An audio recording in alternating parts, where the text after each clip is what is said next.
안녕하세요. 김비트의 코인 신종기입니다. 데일리 영상 시작합니다.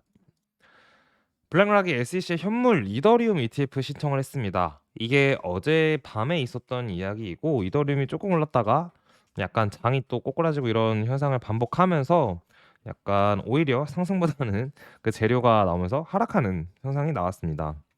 자, 그리고 불장으로 인해 급등하는 한국 거래소 거래량이라고 해서 지난 한 주간 거래량이 9월 저점 대비 거래량에서 비해 10배가 넘는 거래량을 기록하고 있다라고 하는데 약간 이 얘기와 일맥상통하게 지금 한국의 거래소의 어 프리미엄이 한 4% 정도 되는데, 이거는 당연히 한국인들의 매수 심리를 나타내는 것도 있지만 환율이 이제 달러 같은 경우에 지속적으로 막 이렇게 어느 정도 횡보하거나 안정적인 상황이 아니라 미국의 정책이 좀 빨리 변동되는 상황들에 있어서 달러가 빨리 빠져서 지금 약간 프리미엄이 형성된 것도 있는 것 같습니다. 근데 확실히 거래량이 어느 정도 많아서 김프가 형성됐다, 그리고 거래량이 많다라는 거는 알트 장이 좀 좋다, 이렇게도 볼 수 있을 것 같습니다. IMF 총재가 이제 CBDC가 다양한 데이터를 기반으로 신속하고 정확한 신용 평가를 제공함으로써 금융 포용성을 향상시킬 수 있다라고 언급을 했고, 최근 들어서 IMF에서 이제 CBDC나 아니면 스테이블 코인에 대해서 좋은 얘기를 많이 하고 있음을 볼 수 있습니다. 시장이 좋을 때 이런 얘기를 하면은 또 좋게 들리죠. 지난 3월에 미국의 SVB라고 해서 은행이 있었는데, 실리콘밸리 뱅크였죠. 그 은행이 망하면서 은행위가 발생하고 연준 대차 대표가 대출로 인해 늘어났던 때를 기억하시나요? 이때 비트가 조정 끝까지 딱 줬다가 바로 불반등을 했던 때가 있는데, 이따가 차트를 함께 보실 거고, 근데 이는 엄청난 유동성을 투입이었고 시장은 이에 반응을 했다. 그 다음에 바로 반등을 했거든요. 근데 유동성 자체가 3월 10일보다 지금이 더 높다라는 관점이니까 지금 어쨌든 시장에 돈이 좀 많이 풀려서 괜찮다, 장이 좋을 거다, 이런 얘기를 하고 있습니다. 이거는 이제 맥디라는 분이 하신 말인데, 3년 뒤 당신을 부자로 만들어줄 뭐 비트코인 DCA 매집 방법. DCA는 달러 코스트 에버리징이라고 합니다. 그래서 보면은 이 사람이 지표를 나타내는데, 이 지표에 따르면 파란색일 때 사고 약간 초록색 노란색일 때부터 팔면 된다, 이제 이런 얘기를 하고 있는데, 결국 어쨌든 비트코인의 미래를 믿고 가격이 상승한다고 믿는 분들은 자금과 시간을 분할하여 매집한다면 선물처럼 청산당할 리스크도 없고 더 싼 가격에 살 수 있는 기회를 얻는 것이기에 저평가 영역에 위치한 비트코인은 DCA로 접근해야 된다라는 건데, 실제로 저희 채널 같은 경우는 17.8K에서 15K까지 DCA 상황으로 접근을 했죠. 이게 가격적으로 보면은 잘했네라고 할 수 있는데, 22년도가 어떻게 보면은 17.8K가 22년 6월에 왔고 22년 11월, 12월까지가 이제 15K의 구간이었기 때문에 거의 한 적어도 6개월에서 1년 정도는 매수 관점에서만 영상을 올리고 저희도 그렇게 진행을 했던 것 같아요. 근데 이게 웃긴 게 매수는 6개월에 걸치지 않아요. 보통 매수는 한 달이면 끝납니다. 아무리 DCA를 한다고 해도 우리가 바닥이라는 확신이 있다면. 근데 거기서 기다리는 시간이 너무 긴 거예요.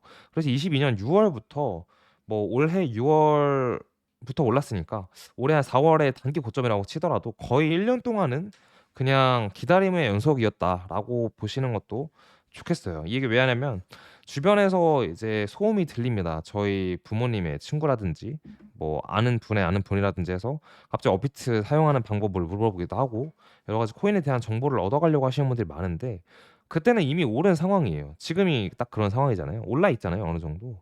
그러니까 DCA를 이런 기회가 또 있을지 모르겠지만 어쨌든 생각하시는 게 좋다.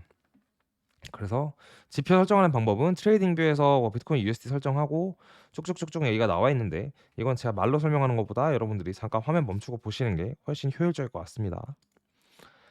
자, 여기는 뭐 그래서 리스크에 따라서 뭐 4Y 매도, 3Y 매도해서 쭉쭉쭉 설명을 해놨는데, 이것 또한 그냥 한 번씩 참고만 해주세요.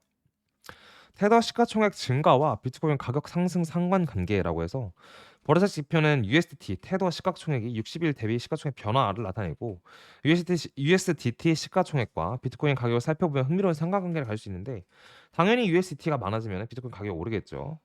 자, 그래서 USDT가 발행될 때마다 비트코인 가격이 눈에 띄게 급증한다는 사실이 점점 더 분명해지고 있다.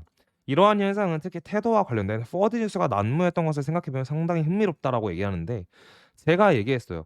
저는 지난 6년 내내 테더밖에 믿지 않는 사람이라서 실제 저는 USD도 안 믿고 USDC도 안 믿고 UST도 안 믿었어요. 왜냐하면 USDT가 아이러니하게도 매년 이슈가 있었는데 매년 그 이슈를 어떻게 잘 넘겨왔습니다. 그게 뭐 사실이든 아니든 간에. 그래서 지금까지 유일하게 살아남아 있는 시가총액 가장 높은 스테이블 코인이기도 하고, 그렇기 때문에 저는 USDT를 많이 믿는다라고 말씀을 드리고 싶습니다. 여러분들도 가능하면 USDT를 믿는 걸 추천드릴게요. 38,000달러를 돌파하려는 또 다른 시도가 실패한 후에 비트코인 가격이 하락하는 것을 보여준다.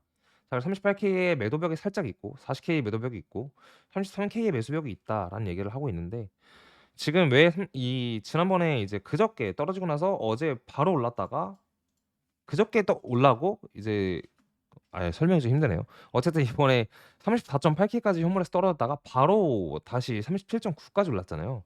이때는 호가가 비어 있어서 가능을 했다라고 얘기를 하고 있고, 지금은 위로도 호가가 비어 있지만 아래로도 약간 촘촘하게 쌓여 있는 호가가 없기 때문에 조정을 충분히 줄 수도 있다. 근데 웃긴 거는 38K를 뚫어서 38과 40K 사이에 횡보를 할 수도 있다.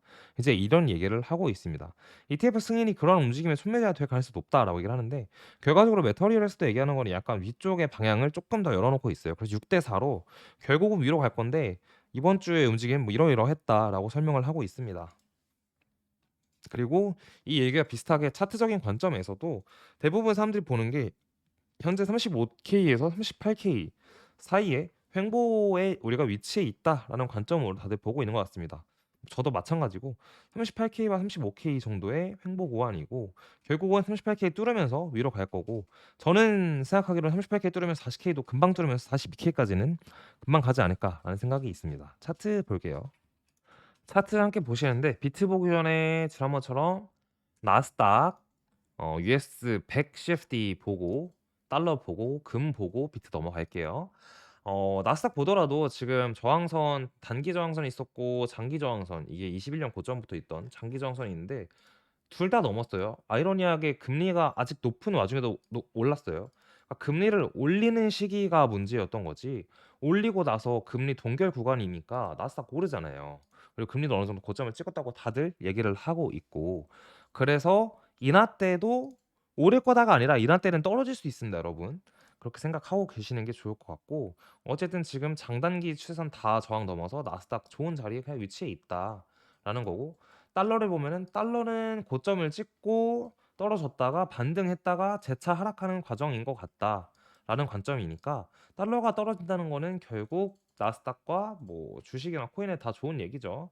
자, 그래서 달러는 약세 쪽에 기울어지고 있다라는 거고, 그에 따라 금은 강세 쪽으로 가고 있다라는 건데, 금이 먼저 저번에 비트 오르기 전에 올랐어요. 그래서 이번에도 금이 반등을 좀 빡세게 해서, 자, 비트를 보면 비트도 금을 아직 따라가지 못했죠. 금처럼 반등을 해갈 수 있다. 보시면 등 같은 경우에가 10월 6일부터 올랐고 10월 27일까지 이렇게 양봉이 떴는데, 비트는 10월 16일부터 올라서 이 고점이 11월 9일이잖아요. 그러니까 박자가 좀 느리다 현재로서는. 굳이 둘이를 비교한다면 그럴 수 있다라는 겁니다. 그리고 하단으로는 지지선이 있는데, 이 지지선은 4시간 봉으로 보게 되면 좀 유의미합니다. 이 4시간 지지선에서 지지가 되고 있고 35.4K 정도가 지지선 구간이고, 위에 저항선은 좀 약간 휩소 구간이 있었다고 가정할 수 있겠지만 주봉으로 보면은 결국 저항을 맞고 있다라고도 볼 수 있거든요. 그래서 이 저항선은 위에 37.5K인데 37.5K 넘으면 이번에는 진짜 38 뚫는 걸로 갈 수 있다. 38K 뚫으면은 42K까지는 금방 갈 것 같다라고 말씀드릴 수 있을 것 같아요. 그 이유는 이제 요 매물대의 구간들이 이제 42K 정도이기 때문이죠. 그렇게 시장을 바라보고 있고, 이번 주 자체는 제가 수요일 영상에서 이렇게 음봉 도지 캔들로 마감할 것 같다라고 했는데, 어제만 봤을 때는, 그저께만 봤을 때는 급등을 해서 말하고 나서 약간 조금 모호했으나, 어쨌든 이제 금요일이고 오늘 토요일 일요일 남은 관점에서 이 캔들의 모양 요대로 요런 느낌으로 마감을 할 가능성이 높다라고 보고 있고, 실제로 음봉 마감을 해야 이 보조 지표 RSI 같은 게 식기 때문에 음봉 마감해도 나쁘지 않다라고 보고 있습니다. 양봉 마감하면 결국에는 여기서 또 횡보해서 RSI가 좀 많이 높아지는 상태라서, 음봉 마감하고 다음 주에 차라리 위로 올라가는 게 훨씬 지표상으로 보기에도 좋다고 생각이 들고 있습니다.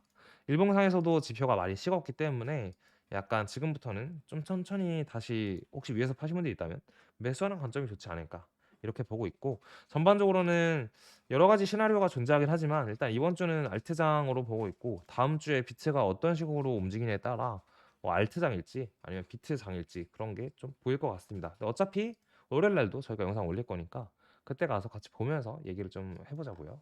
아니면 중요한 내용이 있고 차트가 뭔가 급변할 것 같으면 그때 그냥 방송 바로 영상 찍어서 올리도록 하겠습니다.